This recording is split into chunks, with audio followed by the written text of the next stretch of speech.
അപ്പോൾ ഗൈസ് ഇന്ന് ഞാനാണ് മീൻ കറി വെക്കുന്നത്. സിമ്പിളായിട്ട് ഒരു മീൻ കറി എങ്ങനെ വെക്കാമെന്ന് ഞാൻ പറഞ്ഞുതരാം. ഈ മീനിൻ്റെ പേര് കണാമ്പര അങ്ങനെ എന്തോ ആണ്. അപ്പോൾ ആദ്യം ഗ്യാസ് കത്തിക്കുക, ചട്ടി വെക്കുക, ആവശ്യത്തിന് വെളിച്ചെണ്ണ ഒഴിക്കുക, പിന്നെ ഉലുവ ചേർക്കുക.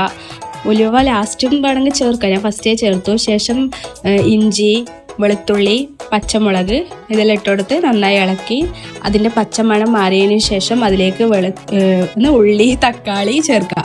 ശേഷം അതൊന്ന് വെന്ത് വരുമ്പോൾ അതിൽ ആവശ്യത്തിന് പറങ്കിപ്പൊടി, മഞ്ഞൾപ്പൊടി, കൊത്തമ്പാരിപ്പൊടി ചേർത്ത് കൊടുക്കുക. ഈ മല്ലിപ്പൊടീനെയാണ് കൊത്തമ്പാരിപ്പൊടി എന്ന് നമ്മൾ പറയുന്നത്. അപ്പോൾ അതിന് ശേഷം പുളിവെള്ളം ചേർത്ത് കൊടുക്കുക. പിന്നെ ആവശ്യത്തിന് ഉപ്പ് ചേർക്കുക. എന്നിട്ട് കുറച്ച് നേരം അടച്ചു വെക്കുക. അത് തിളക്കുന്നത് വരെ കാത്തു വെക്കുക. തിളച്ചതിന് ശേഷം അതിലേക്ക് നമ്മൾ നേരത്തെ മുറിച്ച് വെച്ച കണാമ്പര മീൻ ഇതിലേക്ക് ഇട്ട് കൊടുക്കുക. അത് നന്നായി തിളച്ച് വേവുന്നത് വരെ കാത്തു വെക്കുക. വെന്ത് കഴിഞ്ഞതിന് ശേഷം അതിലേക്ക് കരിയാമ്പില മുറിച്ചിടുക. കരിയാമ്പില മീൻസ് കറിവേപ്പിലാക്കുക. അപ്പം അത്രയുള്ളൂ ഗൈസ് മീൻ കറി ഉണ്ടാക്കാൻ. ഒരു തട്ടിക്കൂട്ട് മീൻ കറി എന്ന് വേണമെങ്കിൽ പറയാം. അപ്പം അത്രയുള്ളൂ ഗൈസ്. ബൈ.